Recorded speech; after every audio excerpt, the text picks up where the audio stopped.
तो hello everyone, आप सभी लोगों का स्वागत है हमारे प्यारे से प्लेटफॉर्म मिशन एडमिशन पे। तो जैसा कि मैंने आपसे कल वादा किया था कि सीयूटी पीजी 2026 के लिए मैं एमबीए के सिलेबस का वीडियो कल लेके आऊंगा, तो वो समय आज आ गया है। तो मैं आज आपके आगे सीयूटी पीजी 2026 के लिए एमबीए का सिलेबस डिस्कस करूंगा। तो सबसे पहले ये पेपर कोड जाना जाता है सीओक्यूपी 12 नाम से। जो आपका एमबीए का सिलेबस है वो सीओक्यूपी 12 नाम के कोड से जाना जाता है। और ये पेपर आपका जनरल एमबीए पेपर होता है। ये कई-कई कोर्सेज में भी लिया जाता है, ठीक है? तो इसलिए इसको कह देते हैं जनरल पेपर एमबीए एटसेट्रा, इसलिए उन्होंने लिख भी दिया है, देखिए यहाँ पे लिखा हुआ है। Syllabus for general paper MBA etcetera. तो सीओक्यूपी 12 नाम का पेपर कोड है, जो कि आपको पढ़ना है एमबीए एंट्रेंस के लिए, सीयूटी पीजी 2026 के लिए। अब देखते हैं इसमें सिलेबस में क्या-क्या है, ठीक है? कौन-कौन सी चीज़ें आप लोगों को पढ़नी है। तो बेटा 2 होते हैं लैंग्वेज के सब्जेक्ट, 2 लैंग्वेज के सब्जेक्ट सर हम समझे नहीं, मैं बताता हूँ अभी आप लोग। एक होता है इंग्लिश, एक होता है हिंदी। पहला होता है इंग्लिश का, ठीक है? दूसरा होता है हिंदी का। अब आपकी चॉइस है कि आप हिंदी वाला सेक्शन अटेम्प्ट करना चाहते हैं कि इंग्लिश वाला सेक्शन अटेम्प्ट करना चाहते हैं। आपको कोई एक ही करना है, दोनों नहीं पढ़ने हैं। या तो आपको इंग्लिश वाला सेक्शन अटेम्प्ट करना है या हिंदी वाला सेक्शन आपको अटेम्प्ट करना है। सिर्फ एक ही करना है, दोनों आपको नहीं करने। हमारे चैनल पे आपको इंग्लिश की वीडियो मिलेंगी, हिंदी की नहीं मिल पाएँगी, ठीक है?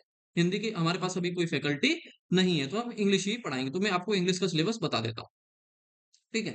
देखो, ये आपका इंग्लिश का सिलेबस है, जिसमें आपको इंग्लिश कॉम्प्रिहेंशन पढ़ना है, ठीक है? इंग्लिश स्लैश कॉम्प्रिहेंशन, जिसमें पहले आपको इंग्लिश ग्रामर पढ़ना है। ग्रामर यानी कि पार्ट्स ऑफ स्पीच पढ़ने हैं आपको।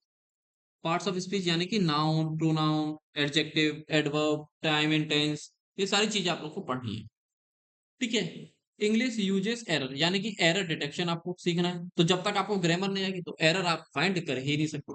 जम्बल्ड पैरा पढ़ना है यानी कि पैरा जम्बलिंग पढ़ना है। पैरा जम्बलिंग ये क्या होता है? पीक्यूआरएस जो आपकी भाषा में कहते हैं हम लोग, है ना? पीक्यूआरएस, ठीक है? जिसको हम सेंटेंस रीअरेंजमेंट भी कहते हैं। सेंटेंस करेक्शन पढ़ना यानी कि कोई सेंटेंस आपको दे देगा, कहेगा कि इसमें से आप आइडेंटिफाई कीजिए 4 ऑप्शन में से कौन-सा इसका करेक्ट जो है स्टेटमेंट है, सही है ना? सेंटेंस को इम्प्रूव करना आपको सीखना है। तो ये पूरा-पूरा आप देख रहे हो, ये ग्रामर वाला पोर्शन है यहाँ तक, सेंटेंस इम्प्रूवमेंट तक ये आपका ग्रामर का पोर्शन है। यहाँ से आएगा आरसी जिसको हम कहते हैं रीडिंग कॉम्प्रिहेंशन, ठीक है? ये आरसी वाला सेक्शन हम करेंगे सबसे एंड में, क्यों?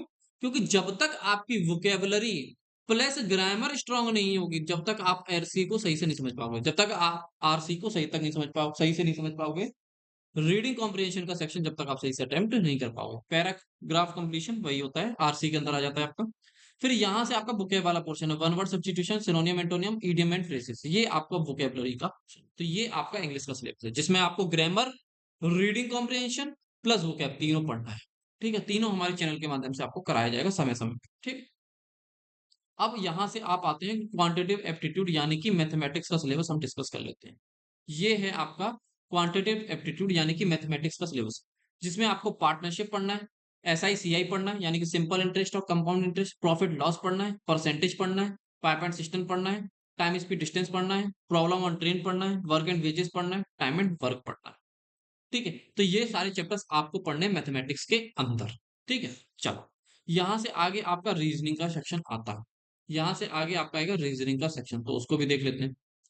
तो लॉजिकल रीज़निंग में आपको पढ़ना है ऑर्डर एंड रैंकिंग, जिसको हम कहते हैं रैंकिंग टेस्ट पढ़ना है आपको, है ना? ये रीज़निंग की भाषा में इस चैप्टर को जाना जाता है ऑर्डर एंड रैंकिंग नाम से, तो रैंकिंग टेस्ट पढ़ना है आपको। अरेंजमेंट पढ़ने हैं, सिटिंग अरेंजमेंट, लीनियर अरेंजमेंट पढ़ना है आपको, मैट्रिक्स अरेंजमेंट पढ़ना है, ये आपको दोनों तरीके के अरेंजमेंट आप लोग को पढ़ने हैं। और आपको साथ में साथ थोड़ा सर्कुलर अरेंजमेंट भी पढ़ लेना, ठीक है? कुछ क्वेश्चन आप लोग को सर्कुलर अरेंजमेंट के हम लोग करा दें। सीक्वेंसिंग पढ़ना है, स्टेटमेंट आर्गुमेंट पढ़ना है, कॉज़ एंड इफेक्ट पढ़ना है, स्टेटमेंट असम्पशन पढ़ना है, स्टेटमेंट कंक्लूजन पढ़ना है, नंबर सीरीज पढ़ना है, ब्लड रिलेशन पढ़ना है, कोडिंग डिकोडिंग पढ़ना है, इन्फ्रेंसेस पढ़ना है, नॉन वर्बल रीजनिंग पढ़नी है, एनालॉजी पढ़नी है, सिंबल बेस्ड प्रॉब्लम पढ़नी है, डायरेक्शन डिस्टेंस पढ़ना है। ये आपको प्रॉपर रीजनिंग का सिलेबस है जो कि पढ़ना है। और सबसे एंड में जो हमारे एमबीए के सिलेबस का हिस्सा आता है वो है डेटा इंटरप्रिटेशन, ठीक है? डीआई आपको पढ़ना है। डीआई के 10 सवाल आप लोग के आते हैं, जिसमें आपको पाई चार्ट, लाइन, ठीक है? Pie chart, line chart, bar graph, tabular chart, mixed graph, data sufficiency graph, number system, tabulation, set and Venn diagram, ये आपको डीआई को पढ़ना है, ठीक है? यहाँ से 10 क्वेश्चन बनते हैं। अब डीआई का सेक्शन ऐसा है कि इसको हम सबसे एंड में करेंगे, ठीक है? डेटा इंटरप्रिटेशन की अगर मैं बात करूँ तो डेटा इंटरप्रिटेशन को हम सबसे एंड में शुरू करेंगे।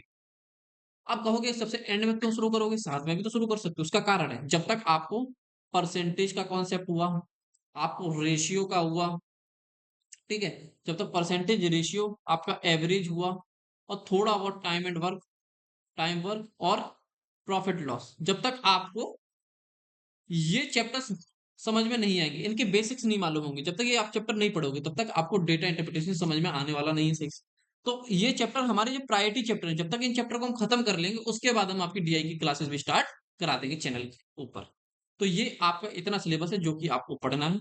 ये सिलेबस का मैं पीडीएफ अपने टेलीग्राम ग्रुप पे भी डाल दूंगा, वहां से भी आप पूरा चेक कर लेना, कोई दिक्कत नहीं है। टेलीग्राम ग्रुप ज्वाइन करने के लिए आपको क्या करना है, हमारे यूट्यूब के पोस्ट सेक्शन में जाना है, वहां पे एक क्यूआर कोड होगा, उससे जाके आप ज्वाइन कर सकते हो। और मैंने अपने जो कल की लॉन्च की वीडियो थी प्रतिज्ञा बैच की, वहां भी मैंने क्यूआर कोड लगाया हुआ है, तो वहां से भी आप इसको ज्वाइन कर लें। ठीक है, तो आज की वीडियो में इतना ही। नेक्स्ट वीडियो मिलेंगे कल, एलएलबी का सिलेबस डिस्कस करेंगे और 20 तारीख से आपकी क्लासेस स्टार्ट हो जाएंगी। तो आज की वीडियो में इतना ही। Thank you very much.